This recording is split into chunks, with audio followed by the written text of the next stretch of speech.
Hi hello നമസ്കാരം. എല്ലാവർക്കും ഇന്നത്തെ ക്ലാസ്സിലേക്ക് സ്വാഗതം. ഇന്ന് നമ്മൾ ഡിസ്കസ് ചെയ്യുന്നത് ഒന്നാമത്തെ പാഠഭാഗവുമായി ബന്ധപ്പെട്ട് 5 or 10 മാർക്കിന് വരാൻ ചാൻസ് ഉള്ള ഒരു ഇമ്പോർട്ടൻറ്റ് ക്വസ്റ്റ്യനാണ്. വിദ്യാഭ്യാസ മനഃശാസ്ത്രം പ്രസക്തിയും പ്രാധാന്യവും. വിദ്യാഭ്യാസ മനഃശാസ്ത്രത്തിൻ്റെ പ്രസക്തിയും പ്രാധാന്യവും. ഇത് വളരെ ഇമ്പോർട്ടൻ്റ് ആയിട്ടുള്ള ഒരു ക്വസ്റ്റ്യനാണ് കേട്ടോ. അപ്പോൾ ഇതെങ്ങനെയാണ് നമുക്ക് എഴുതേണ്ടത് എന്നുള്ളതൊന്ന് നോക്കാം.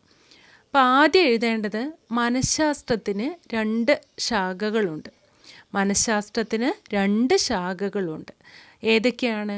പ്രയുക്ത മനഃശാസ്ത്രവും കേവല മനഃശാസ്ത്രവും. പ്രയുക്ത മനഃശാസ്ത്രവും കേവല മനഃശാസ്ത്രവും.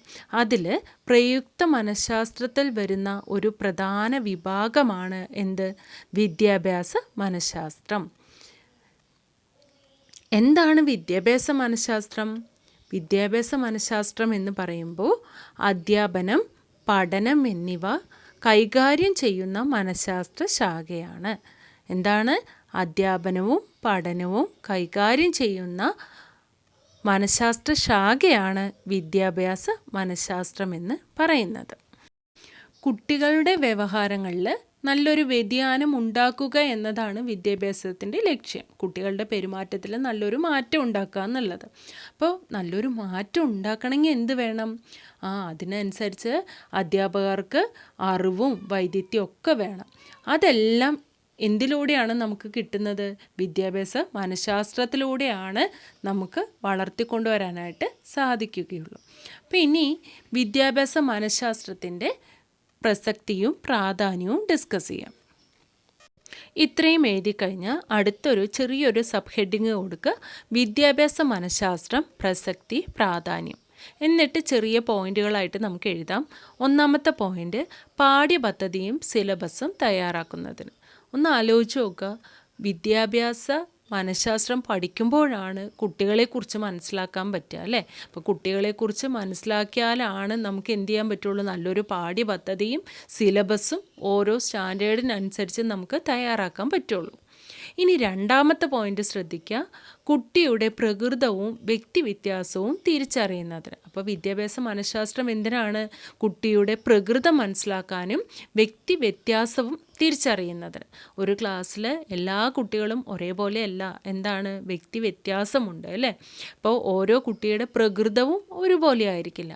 അപ്പോൾ വിദ്യാഭ്യാസ മനഃശാസ്ത്രം പഠിക്കുമ്പോഴാണ് നമുക്ക് ഓരോ കുട്ടികളെയും കുറിച്ച് എന്ത് ചെയ്യാൻ പറ്റുള്ളൂ? മനസ്സിലാക്കാനായിട്ട് പറ്റുള്ളൂ.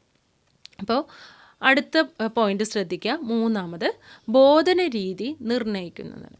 ബോധന രീതി നിർണ്ണയിക്കുന്നതിന് എന്താണ് ബോധന രീതി എന്ന് പറഞ്ഞാൽ?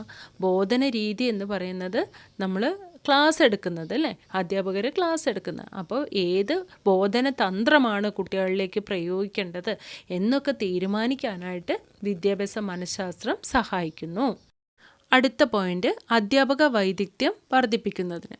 ശരിയാണല്ലേ? കുട്ടികളെക്കുറിച്ച് കൂടുതൽ മനസ്സിലാക്കുമ്പോൾ, ഈ ശാസ്ത്രം നമ്മൾ മനഃശാസ്ത്രം പഠിക്കുമ്പോൾ കുട്ടികളെക്കുറിച്ച് കൂടുതൽ മനസ്സിലാക്കുന്നു. അങ്ങനെ നമുക്ക് എന്ത് ചെയ്യാൻ പറ്റും?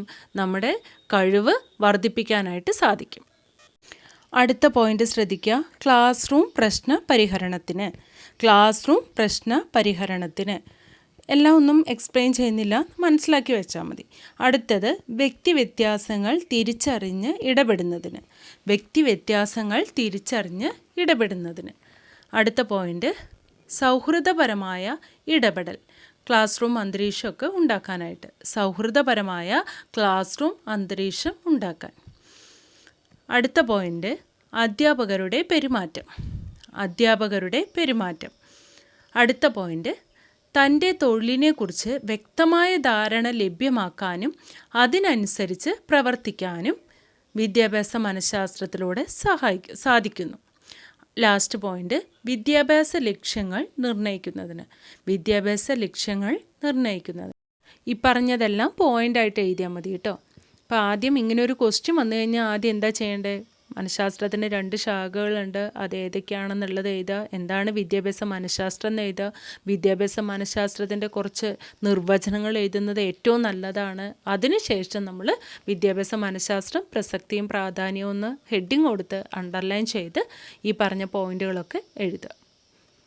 പിന്നെ 10 മാർക്കിൻ്റെ ഒക്കെ ആണെങ്കിൽ ഈ പോയിന്റുകളെ ഒന്നും കൂടി ഒന്ന് എക്സ്പ്ലെയിൻ ചെയ്തിട്ട് വേണമെങ്കിൽ പാരഗ്രാഫ് രൂപത്തിൽ നമുക്ക് എഴുതാം.